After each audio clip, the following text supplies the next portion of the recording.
인민혁명당 사건.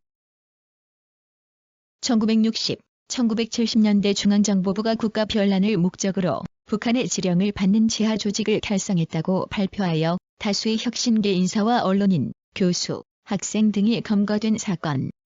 2007년과 2008년 사법부의 재심에서 관련자 전원에게 무죄가 선고되었다. 줄여서 인혁당 사건이라고도 한다. 1차와 2차 인민혁명당 사건으로 나뉘는데 1974년의 2차 사건은 인민혁명당 재건위 사건이라고도 한다. 1차 인민혁명당 사건.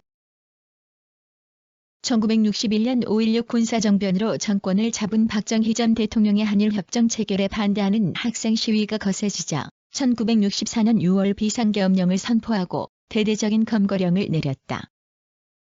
같은 해 8월 14일 중앙정보부는 북한의 지령을 받아 대규모 지하 조직인 인민혁명당을 조직해 국가 변란을 기도했다며 혁신계 인사와 언론인, 교수, 학생 등 41명을 검거하고 16명을 수배하였다.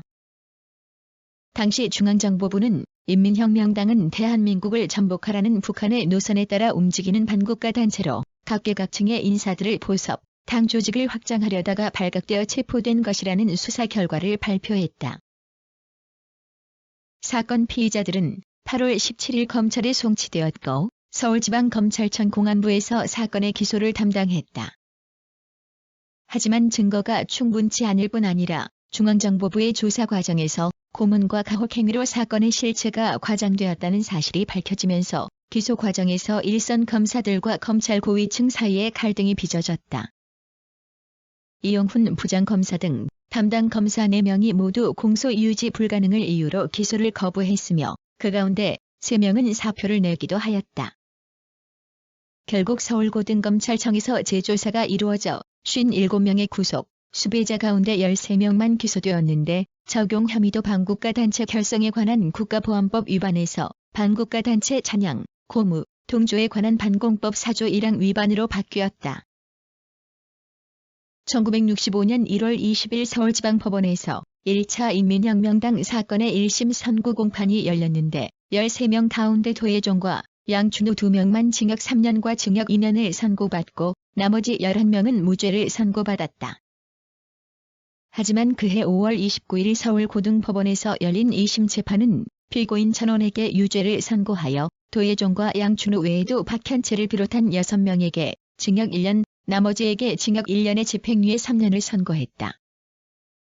그리고 그해 9월 21일에 대법원은 2심 재판의 형량을 확정했다.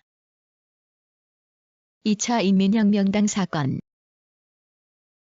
1974년 4월 민청학년 사건이 발생하면서 도혜종 등 1964년 1차 인혁당 사건 관련자들을 구금하여 다시 수사하였다. 5월 27일 비상보통군법회의 검찰부는 민청학년 사건과 관련해 추가 발표를 하면서 인혁당 재건위가 민청학년을 배후에서 조종했다고 발표하며 도혜종, 여정남 등 23명에 대해서는 내란 예비와 음모 등의 혐의를 추가하여 기소하였다. 1974년 7월 11일에 열린 비상보통군법회의 선고공판에서 재판부는 7월 8일 군검찰부가 구형한 그대로 인혁당 재건위 사건 관련자 23명 가운데 서도원, 김용원, 이수병, 우흥선, 송상진, 여정남, 하재원, 도혜종 등 8명에 대해서 사형을 선고했다. 그리고 이태환, 유진곤, 전창일, 이성재, 김한덕, 나경일, 강창덕 등 7명에게는 무기징역, 나머지에 대해서는 징역 20년을 선고하였다. 그해 9월 7일에 열린 비상고등군법회의 선고공판에서도 도혜종 등 8명에 대해서는 사형이, 김한덕 등 7명에게는 무기징역이 선고되었다. 그리고 정만진, 이재형, 조만호, 김종대 등 4명에게는 징역 20년, 전재권, 황현승, 이창복, 임구호 등 4명에게는 징역 15년이 선고되었다. 그리고 1975년 4월 8일 대법원 전원합의체는 상고를 기각하여 이들의 형량을 확정하였다. 대법원에서 상고가 기각되어 판결이 확정된 지 18시간밖에 지나지 않은 1975년 4월 9일에 서도원, 김용원, 이수병, 우흥선, 송상진, 여정남, 하재원, 도예종 8명에 대한 사형이 서울구치소에서 집행되었다. 당시 이들의 선고 통지서가 대법원의 확정 판결이 있기 전에 군검찰에 접수되었으며 서울구치소에서도 선고 통지서가 도착하기도 전에 사형을 집행했다는 정황이 문서로 드러났다. 국제애므네스티는 다음 날인 4월 10일에 이들에 대한 사형 집행에 항의하는 성명을 발표했다. 그리고 스위스에 본부를 두고 있는 국제법학자회도 이들에 대한 사형 집행이 사법살인이라며 사형이 집행된 1975년 4월 9일을 사법암흑의 날로 선포했다.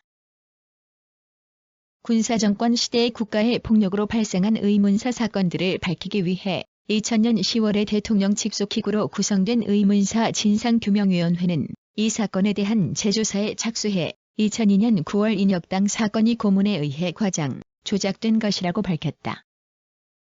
그리고 그해 12월 인혁당 재건위 사건의 피해자들과 유족들은 서울중앙지법에 이 사건의 재심을 청구하였다. 재심은 2005년 12월에 시작되었고 2007년 1월 23일 서울중앙지법은 사건에 연루되어 사형이 집행된 8명에 대해 무죄를 선고하였다. 그리고 2008년 1월 23일과 9월 18일에는 징역형을 선고받았던 나머지 사람들에 대해서도 무죄가 선고되었고 검찰이 항소하지 않아 무죄가 확정 판결이 되었다.